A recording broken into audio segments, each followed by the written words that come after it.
Assalamualaikum warahmatullahi wabarakatuh. Baik, hari ini kita akan mempelajari mapel komunikasi industri. Seperti yang sudah saya sampaikan minggu lalu bahwa hari ini kita sudah mulai minggu efektif KBM ya. KBM-nya pasti secara daring. Baik, di sini perkenalkan nama saya Wiwit. Untuk kelas 1 saya mengajar komunikasi industri dan pengantar pariwisata. Oke. Kompetensi dasar yang pertama dalam materi komunikasi industri adalah menerapkan teknik komunikasi di tempat kerja. Berikutnya, tujuan dari pembelajaran mengenai teknik komunikasi di tempat kerja itu apa aja? Yang pertama, siswa memiliki pengetahuan tentang keterampilan interpersonal. Yang kedua, siswa memiliki pengetahuan tentang pengertian komunikasi. Yang ketiga, siswa memiliki pengetahuan tentang unsur-unsur komunikasi. Dan yang keempat, siswa memiliki pengetahuan tentang proses berkomunikasi. Kita masuk ke keterampilan interpersonal. Apa yang dimaksud keterampilan interpersonal sih? Setiap orang yang ingin berkarir di industri pariwisata harus memiliki keterampilan interpersonal atau yang bisa disebut keterampilan pribadi. Nah, biasanya keterampilan itu ada dua. Ada keterampilan lunak dan keterampilan teknis. Keterampilan lunak atau yang disebut soft skill biasanya membutuhkan waktu yang lama untuk mempelajari dan melatih diri. Sedangkan hard skill membutuhkan waktu yang sangat singkat untuk mempelajarinya dan melatihnya karena dilakukan secara praktek gitu. Keterampilan interpersonal atau keterampilan pribadi apa saja yang kalian butuhkan dalam industri pariwisata? Yang pertama, penampilan pribadi yang prima. Penampilan pribadi yang prima ini mencakup kebersihan diri dan grooming. Keduanya ini harus diikuti langkah nyata dalam praktek kehidupan sehari-hari untuk menerapkan standar yang tinggi. Jadi, kebersihan diri dan grooming ini, keduanya ini memiliki kesempatan untuk memberikan kesan pertama kepada tamu. Ya, namanya staff atau pekerja hotel pastinya harus memiliki grooming dan kebersihan diri dengan standar yang tinggi ya. Supaya apa sih? Supaya memberikan penampilan yang terbaik dan membuat pelanggan itu tertarik dengan kita, yang disebut namanya first impression ya. Jadi ketika pertama kali bertemu dengan pelanggan, yang diharapkan adalah pelanggan senang dengan personal presentasi kita atau penampilan pribadi kita yang ditunjukkan waktu pertama bertemu. Pastikan kamu sudah paham ya tentang personal preparation ini. Gitu. Yang kedua, keterampilan interpersonal yang kedua adalah keterampilan komunikasi yang jelas. Jadi seorang hospitality juga harus memiliki komunikasi yang jelas ya, mengenai informasi apa saja yang ada di industri pariwisata, industri perhotelan. Biasanya komunikasi yang jelas itu melibatkan apa aja sih? Biasanya melibatkan cara kita menerima pesan, cara kita menyampaikan pesan, cara kita berbicara, dan sebagainya. Yang ketiga, inisiatif dalam interaksi sosial. Interaksi sosial ini adalah cara kamu memimpin diri sendiri terhadap orang lain. Interaksi sosial juga melibatkan komunikasi verbal dan nonverbal, seperti volume dan nada suara. Apa sih bedanya komunikasi verbal dan nonverbal? Kalau komunikasi verbal itu adalah komunikasi secara langsung, sedangkan komunikasi nonverbal biasanya melibatkan bahasa tubuh, ekspresi wajah, body language, atau kontak mata. Yang berikutnya, keterampilan interpersonal yaitu memiliki keterampilan teamwork atau bekerja dalam tim. Nah, kerja dalam tim ini harus kalian miliki jiwa kalian dalam teamwork ya. Jadi kalian harus mampu bekerja sama dengan orang lain untuk mencapai tujuan yang sama di perusahaan atau hotel tersebut. Kerja tim ini efektif merupakan faktor utama dalam kepuasan pelanggan. Selain itu, manfaatnya adalah supaya kalian dan anggota staf yang lain lancar dalam melakukan pekerjaan. Gitu. Jadi untuk mengetahui cara kerja orang lain, untuk mencapai tujuan yang sudah ditetapkan, ini merupakan keterampilan interpersonal yang sangat penting. Ya, jadi kerja dalam tim ini juga termasuk keterampilan, gitu ya. Jadi kesimpulannya, keterampilan interpersonal yang harus kalian miliki di industri pariwisata, yang pertama adalah penampilan pribadi yang prima, keterampilan komunikasi yang jelas, inisiatif dalam interaksi sosial, dan kerja dalam tim.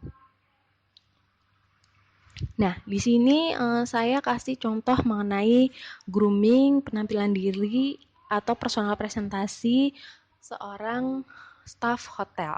Ini bisa dilihat ya dari ujung rambut sampai ujung kaki gitu. Dan kebersihan diri senantiasa dijaga ya, mulai dari rambut, kuku, kaki, gitu, tangan, dan sebagainya. Kita masuk ke pengertian komunikasi. Pengertian komunikasi berasal dari bahasa Latin communis yang berarti membuat sama, make to common.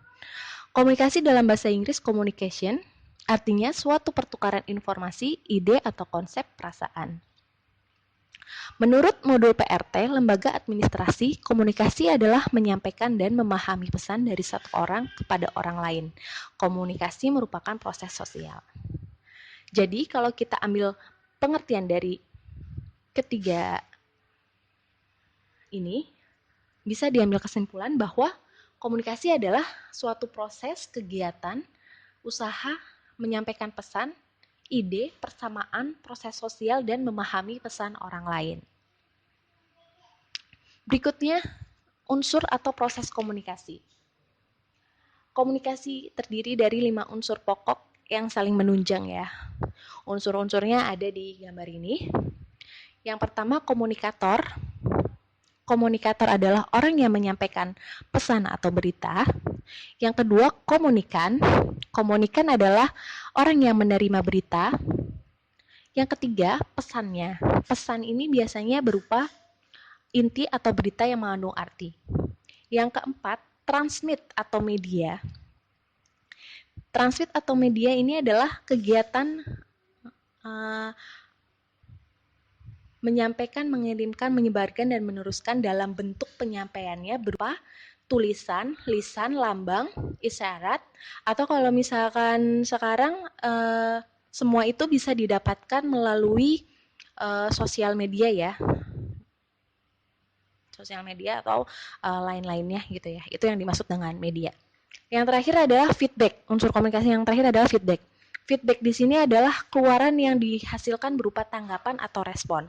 Misalkan contohnya kalau di sosial media itu ada yang namanya like dan komen gitu, dan di situ itu namanya feedback ya. Misalnya kalian kayak di Instagram mau posting foto dan quote, itu masuknya ke feed gitu.